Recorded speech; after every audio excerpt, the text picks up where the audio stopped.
How do we build and maintain relationships in this hybrid or fully remote world that we're working in? Well, in this video, I'm going to share the 3 most important skills that we need to develop and how you can begin to develop them today. And by the way, they work whether you're remote or you're in person. Hi, I'm Chris Littlefield. I'm the founder of a company called Beyond Thank You. I'm a regular contributor to Harvard Biz Review and Forbes, and I'm the author of the book 75 Team Building Activities for Remote Teams. Now, one of the first things that we need to understand is how has relationship building changed and how hasn't it changed? Well, first off, prior to working hybrid or remote, our relationships used to be built in the time between things, hanging out between meetings, laughing with our coworkers, waiting for a meeting to start, bumping into each other in the parking lots, entering the buildings, or walking by somebody and noticing something on their desk or seeing that they're upset and checking in with them. Something that's not so easy to do when you don't see people every day or you only see them once a week.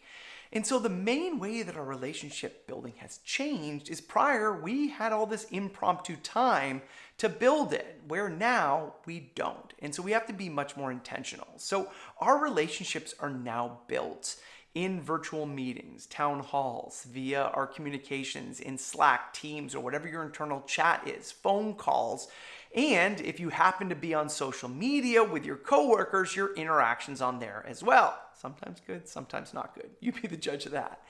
So what are the 3 most important skills that we need to develop to build and maintain strong relationships in this hybrid or fully remote world? Well, the first one is asking great questions. Now, many people think this is a really basic skill, yet many people get into our virtual meetings and go, "How's everybody doing?" And then people respond with, "I'm fine, I'm good." And we never learn anything new because we ask the same questions over and over again. And many times we ask the question and then we never listen to the answer. We don't ask follow-up questions to dig in a little bit deeper. But being able to ask great questions is the most important skill that we need to develop when we live in this 2D world now, because we don't have access to what's going on for people between calls, what's going on in their worlds, and we never learn about anything unless we ask and we dig in to understand. Now, what are a couple great questions? Well, one of my go-to questions to start every meeting is, what were you doing 5 minutes before this call or this meeting? And the reason why is it reminds everybody on the call that everybody's coming from something. Hey, I was just out walking my dog. Hey, how is Bosco doing? Or I was just running from another meeting. Hey, do you need to go grab a glass of water, go to the bathroom, or get some lunch before we start? Oh, yes, that would be great. Or hey, I just was struggling to get an email done. Is there any way I can support you? Because what people share gives us insights into their world, and we can learn a little bit about what's going on. And if you're meeting with somebody you don't know at all, when they answer that question, you learn about some of the things that they deal with on a day-to-day basis, and we connect around our humanity. What are a couple other great questions? What are you passionate about right now? What's something that made you smile recently, or how do you want to learn and grow in the year ahead? And I really like that last question, because when we understand how people want to learn and grow, then we can support them. Hey, did you see this conference over here? I know you said you want to learn about X, or I just read this article, read this book, and I wanted to share it with you. And so we get to signal to people that we were paying attention and that we were learning. Now, if you want some more questions, go to the video description and I'll include a link to a handout that I created, 35 meeting questions. Now, skill number 2 that we need to develop to build and maintain relationships is intentional remembering.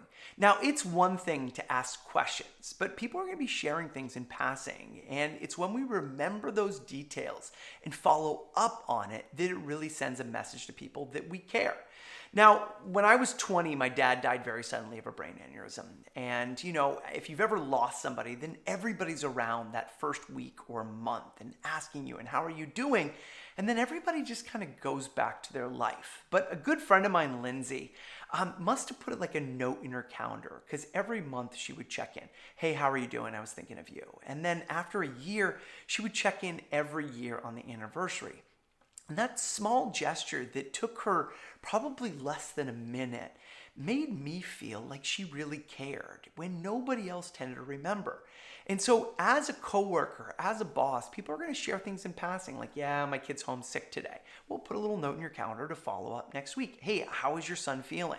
Or my son was graduating last week. And hey, how was the graduation? Can I see photos? Or someone may say, I'm not feeling well. I had a client of mine who got COVID. And so I put a note in my calendar for 4 days that so-and-so had COVID. And every time we interact, it said, hey, go and sleep. We can deal with this tomorrow. I know you're sick. So when we remember, when we ask questions and people share details, jot them down, jot down notes to follow up on those things. Because when we intentionally remember what people are dealing with, both inside of work and outside of work, that helps us build those strong relationships. Now, the third most important skill is strategic connecting, is that remembering that just because we're living in this remote world, or we may be halfway around the world or around the country, doesn't mean we can't intentionally build relationships. So if there's a new employee that's being onboarded, reach out to them and set up a call and have a conversation. Send them a message via Teams, Slack, or WhatsApp, and send them a video message to welcome them and see what you can do to support them. Is intentionally meet people from other departments or other functions of your company. Connect to them on LinkedIn and ask them how they're doing, what they're learning, and if they'd be open for a virtual coffee. Connect with people from other regions of the world. Maybe if your business has different offices in India and Australia and Romania and Brazil, then meet somebody who does the same job as you somewhere else and try to learn from one another. Share resources, share ideas, share funny videos and things you're learning. I was in a recent meeting where there was somebody who worked at a large delivery company that has a smile as a logo and was saying that he found somebody else who did the same job somewhere else, and he reached out to ask a question. And when he did, the person said, actually, I've already done all this work. Here, you can use it. And it saved him days and days of work. So the third skill is that strategic connecting. Is think about, who do I want to meet? Who can I support? Who can I connect with around our company, around the organization, or even people who are in the same industry as you, but at other companies that are going to help you learn and grow. Now, is it easier to build relationships when we're in a shared space together? Well, of course it is. But just because we're in this hybrid or remote world doesn't mean we can't do the same with just a little bit of intentionality. So I hope you found this video helpful. I hope you try out some of these questions, you jot down notes to intentionally remember, and you make a conscious effort to connect with key people across your team, across your organization, across your field. And if you do, then it doesn't matter where you're located. Once again, I'm Chris Littlefield for Beyond Thank You. And if you found this video helpful, please hit like and subscribe and share it with one other person. And if you want to help leaders in your organization or across your organization build stronger relationships, reach out to me at beyondthankyou.com. Take care.